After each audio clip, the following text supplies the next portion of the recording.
and relax.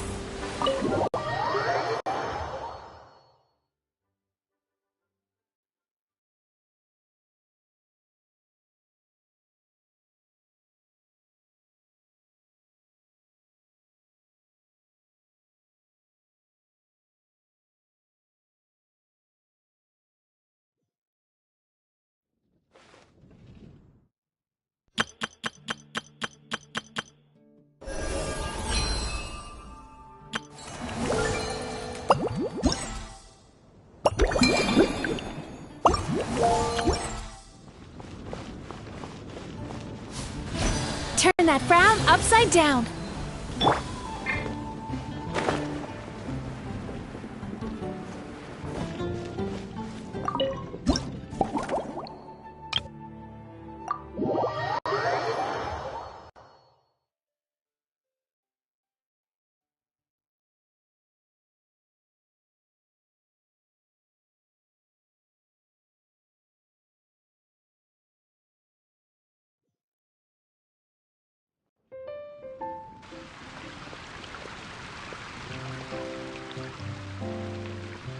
Suspicion confirmed. While patrolling the area, I was sure I'd sensed a familiar presence, so I came over to take a look. And sure enough, here you are.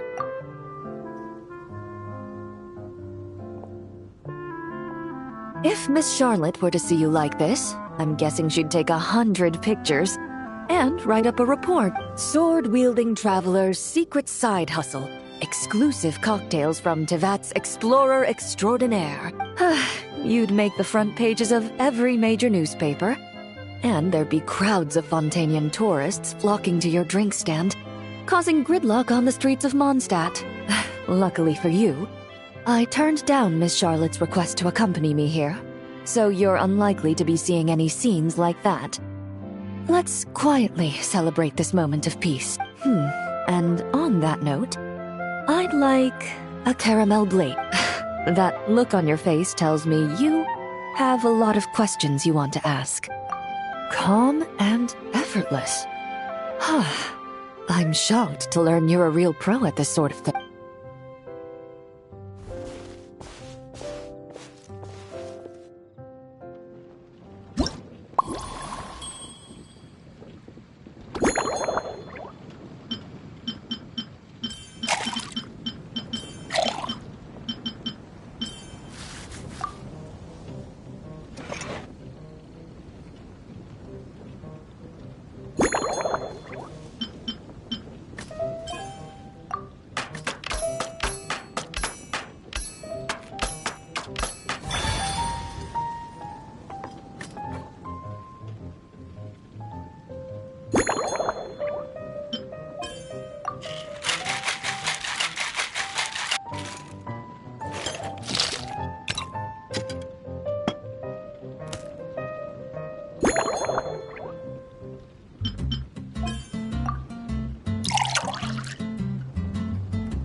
Your caramel blaze is ready.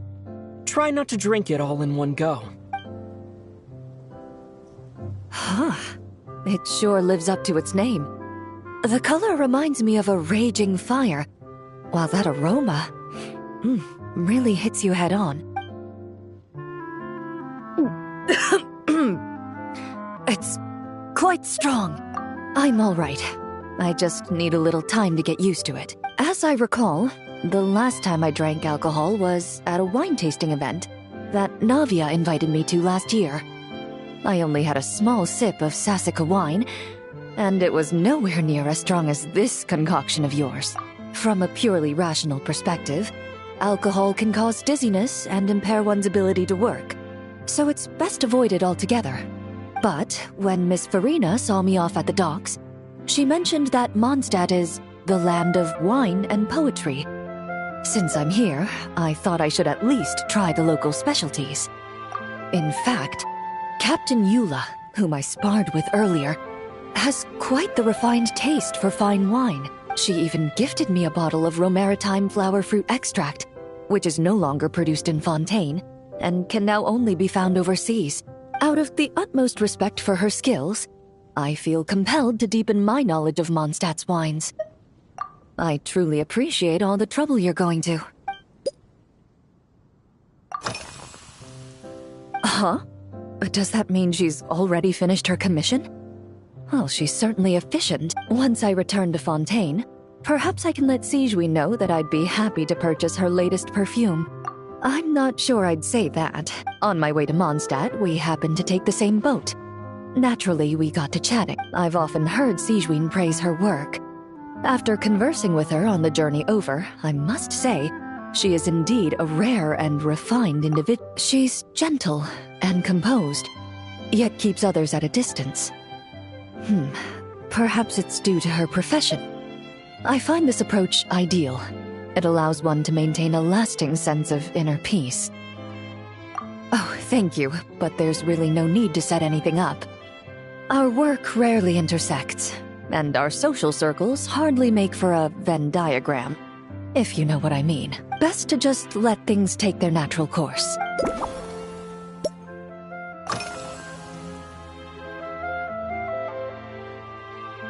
I've seen a little.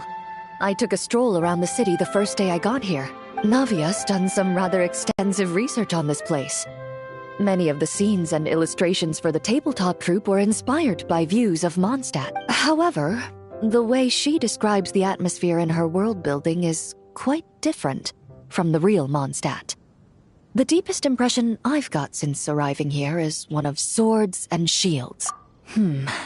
Perhaps because I've mostly just visited the blacksmith and the training grounds. Recently, the newer weapons and armor produced in Mondstadt have been created using a completely different heat treatment process from those in Fontaine, with a higher carbon content in the surface layer. While this has slightly reduced their overall toughness, their impact resistance has greatly improved. These newer weapons give off a smell like overbrewed coffee. Perhaps it's because that scent gave me such a positive first impression. You see, Fontaine's signature metalwork is often coated with a protective agent that contains Marcotte. Over time, the faint fragrance becomes overly sweet. And for some reason, it makes my teeth feel funny. I don't imagine the scent of Mondstadt's swords and shields would cause the same level of irritation. Of course, there is a solution to this problem. The next time you find yourself in Fontaine, there's another protective agent I can recommend. One that's as neutral as water, without any excess fragrance. If you also dislike being bombarded with sweetness, this protective agent should suit you well. Indeed it is. The knights codenamed Hazelnut 3 and Hazelnut 5 gave me this crest. I must say, it's exquisite. They told me the design has only just been finalized. Apparently, it's only presented to important guests. They said they're making a badge for you, too, but it hasn't been finished yet. You're not wrong.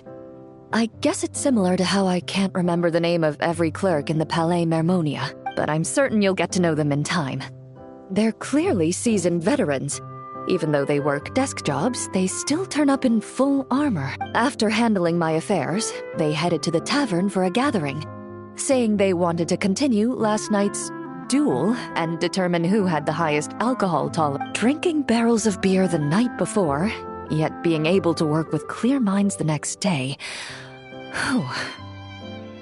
So what you're saying is, while Mondstadters may seem carefree, they actually have an admirable ability to know their limits when it comes to drinking. When I'm working, I often drink coffee. But with meals, I prefer a lighter tasting drink, like Buell fruit juice. Since I eat a lot of meat, the slight acidity of the juice helps balance out the greasiness.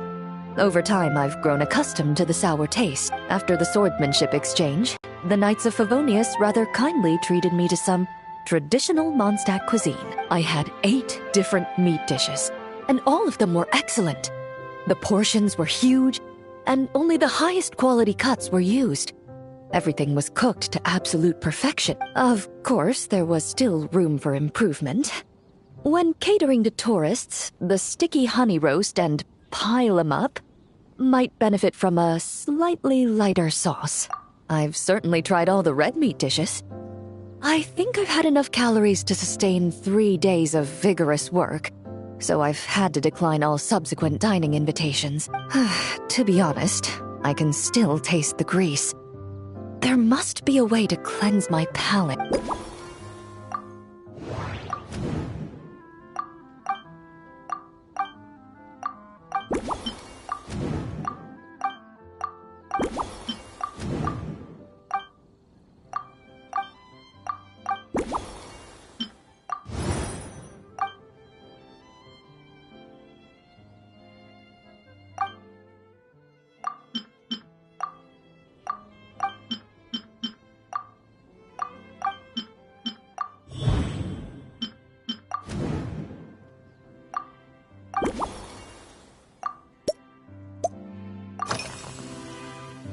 Are you already planning the details of our hypothetical get-together? Based on my previous experiences with alcohol, I'd guess my tolerance is similar to Emily's. Fruit liqueur is probably my limit, so when the time comes, I think you'd be best off mixing similar drinks for the both of us.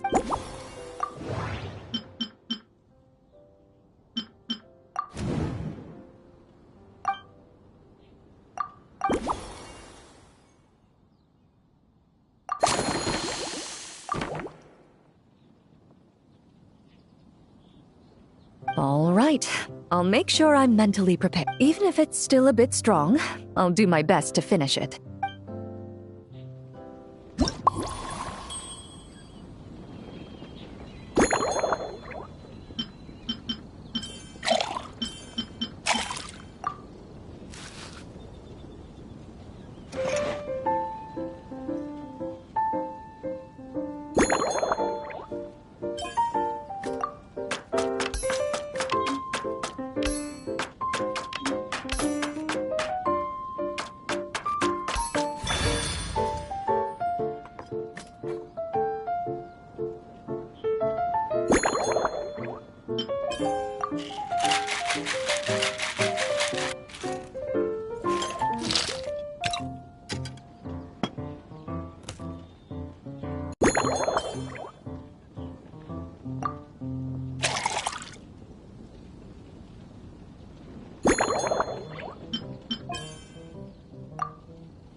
All right, this new creation is called Leisure Time Lightning, a cocktail made exclusively for champion duelists. Enjoy.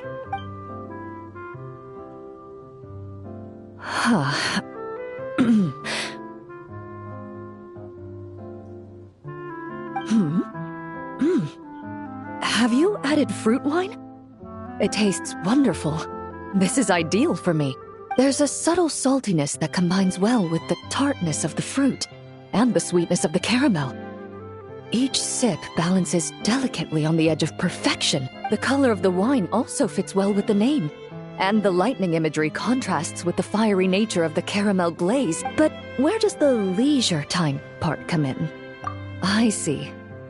That certainly matches the impression this cocktail gives me. Its unique aroma and taste will hold a special place in my memories of Mons. Do you think, if the chance were to present itself, you'd be interested in mixing drinks somewhere else? A cafe, for instance, or the Hotel de Boer. Mostly for Navia and Miss Farina's sake. Though obviously I'd be more than happy to try more of your masterpieces myself.